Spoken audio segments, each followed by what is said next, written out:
Assalaamu calaykum waraxmatullaahi wabarakaatu. Badankeenu waxaynu isticmaalnaa kuna raaxaysanaa aaladda adeegga bulshada ee WhatsApp, taasoo inoo sahashay inaynu la xiriirno ehelkeena iyo asxaabteena ku nool daafaha dunida. Haddaba ma isweydiisay qofka daahfuray aaladdan? Si aad wax badan uga ogaatid, fadlan daawo fiidiyowga oo dhammaystiran. Hana ilaawin inaad channelka subscribe iyo like saarto, una sii share gara asxaabtaada.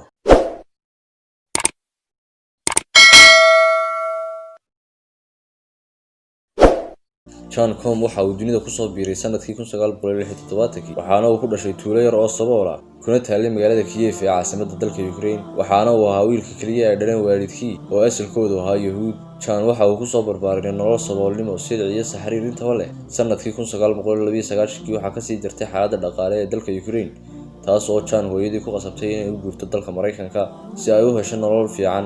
Nasiib darro, kama helin noloshii ay ku haminayeen dalka Mareykanka.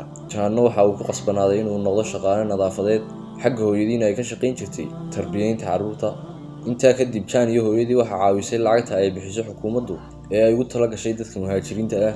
Chan markii uu ku jiray da'da 18 jirka, waxa uu go'aansaday inuu barto cilmiga programming-ka, wayna u suurtageli weyday xaalad dhaqaale awgeed. Manuusan ka niyad jabin hadafkiisii, waxaana uu buugaag ka soo amahan jiray maktabadaha si uu u akhriyo. Intaa kadib waxa uu ku biiray burcadka internetka oo loo yaqaan hackers. Xaaladiisii dhaqaale oo soo yara fiicnaanaysa awgeed, waxa uu galay jaamacadda San Jose State. Isla markiiba waxa uu bilaabay shaqo gaadhnimo ah si uu fiiga jaamacadda ugu dabaro. Isbeddelkii u horreeyay ee Chan ayaa sababay inuu noqdo injineer ka tirsan shirkadda Yahoo. Intaa kadib, Chan waxa uu go'aansaday inuu u go'o shaqada, oo halkaas ayuu ku joojiyay waxbarashadii. Waxayna saaxiibeen Brian Acton, kaas oo noqday saaxiibka dhabta ah ee uu leeyahay Chan. Chan iyo saaxiibkii Brian ayaa go'aansaday inay iskaga tagaan shaqadii ay ka hayeen shirkadda Yahoo kadib markii ay arkeen in aanay lahayn shirkaddu mustaqbal fiican. Waxayna riyadoodu ahayd inay ka shaqeeyaan shirkadda Facebook, taas oo ay codsi u dhiibteen. Nasiib darro, lagama yeelin codsigoodii, wayna diiday shirkadda Facebook inay u shaqeeyaan. 2009, Chan waxa uu soo iibsaday mobile iPhone ah.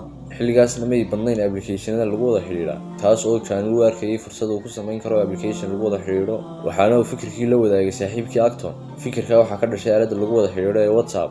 Bil kadib aasaaskii application-ka, Chan waxa uu soo saaray nuskhad tijaabo ah, isagoo u qaybiyay asxaabtiisii si ay uga faalloodaan. June 2009, si ballaaran ayuu u faafay application-kii. Channa waxa uu sii daayay nuskhaddii labaad ee WhatsApp. Sanadkii 2014, WhatsApp waxaa la wareegay shirkadda Facebook, taas oo kula wareegtay heshiis lacageed oo dhan $19 bilyan. Si aan u ilaawin dhibkii iyo silicii uu soo maray yaraantiisii, Chan waxa uu heshiiskii iibka ku saxeexay meel khayri ah oo isaga iyo hooyadii lacag ay ka qaadan jireen. Maanta WhatsApp waxaa isticmaala in ka badan 2 bilyan oo qof, waxaana maalin walba online ah 200 milyan. Hantida Chan ayaa lagu qiyaasaa 9.5 bilyan. Shaqaalihii u shaqayn jiray Chan intii uusan wareejin WhatsApp oo ahaa 55 qof, waxa uu ka dhigay milyaneero isagoo mid kasta siiyey $344 milyan, kuwaas oo kasii watay shaqadoodii markii la wareegay WhatsApp. Run ahaantii waa la yaab in yar oo qaxoonti ku ahaa dalka Mareykanka oo haddana xaqiijiyay hadafkiisii. Muhiimaddu ma aha meesha aad ku nooshahay iyo sida aad u nooshahay. Xagga maanta dhalinyarta Soomaaliyeed ay qeyl ka dhigtaan halka ay joogaan iyo sida ay ugu nool yihiin. Waarnimo Yahoo waad aragtaan ragga guulaha intaa leeg xaqiijinaya xaggay nolosha ka soo bilaabeen. Kan oo keliyana ma aha, badanka shirkadaha waaweyn ee aad arkaysaan waxaa aasaasay nin noocaas ah ama mid ka sii daranba. Talow maxaa Soomaalida looga waayay qof noocaas ah oo guul la taaban kara xaqiijiya?